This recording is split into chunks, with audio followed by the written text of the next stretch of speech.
OK, we are off now to Greater Manchester, where a GP surgery has found a way to ensure pressures on services while improving care for their patients. Here's Kevin with a story. There you go. It's a lifesaver, really. Without this, I wouldn't be able to get by. Today, former rough sleeper Kieran is picking up an emergency food parcel. The 23-year-old is a regular.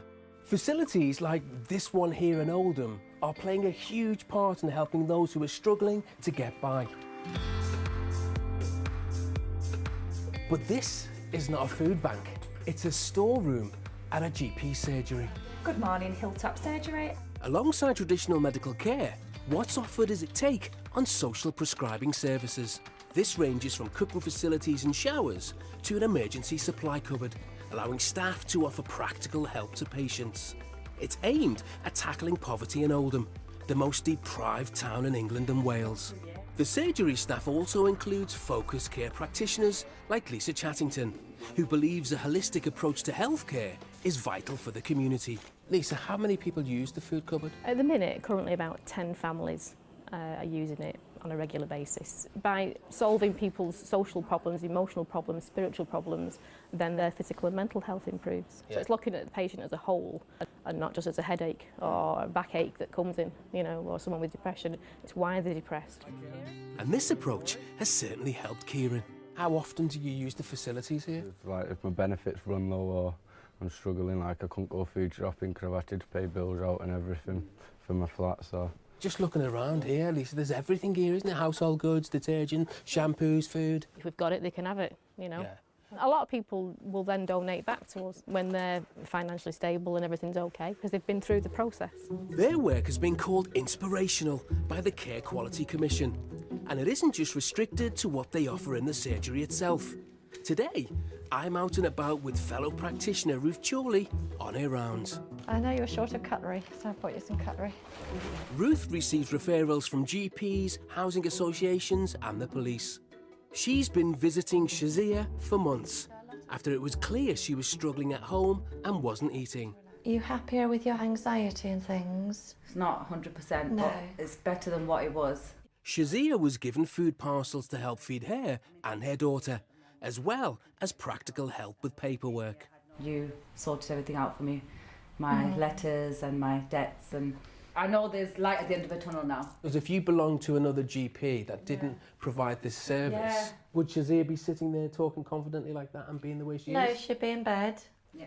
in the dark. She'd be a very unhappy lady. Dr. Laura Nielsen set up the company Hope Citadel Healthcare 10 years ago. It runs the Hilltop practice and 8 others in Greater Manchester. Most GP appointments are 10 minutes long. Yeah. And even if you're the best GP in the world, you're unlikely to impact everything in 10 minutes. We found that giving extra support where people can go and visit in the community, find out what's really going on behind closed doors, and then give them the support to start changing them and unpicking those problems has really made a difference. We've had people who we found out that they haven't got any electricity or water for years. We've had people we found who are homeless, living in cars and tents. Where are we off to next, Ruth? So this is a patient I've only met once. He's homeless. He's in a wheelchair. Basically, he's neglected himself. Well, really, he's going nowhere but the grave unless we help him. What was it, Mark, that made you want to reach out to somebody like Ruth to help you? I've been sofa surfing and I've been sleeping on park benches. And I had a downward spiral. Ruth has since put Mark in touch with a housing charity and has agreed a healthcare plan with him. What would you say to people that would argue community healthcare practitioners should concentrate more on GP services and district nursing services? All the missed appointments, all the things where it should be working and it's not, are because these patients are not able to engage. So it actually wastes the NHS an awful lot of money. So how is it funded? We're funded by an innovation grant from the Devolution Manchester project. We save the NHS and the system more money than it costs.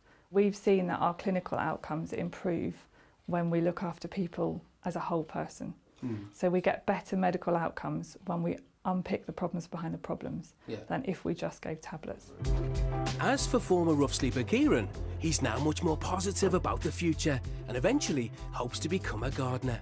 I come to the doctors one day, and that's when my doctor and Lisa both took me up to the housing, gave me something to eat and everything, and got me housed. And ever since then, I've just been trying to pick myself up from there.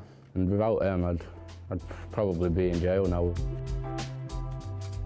Well, thank you to Kevin and all of those who shared their stories with us there.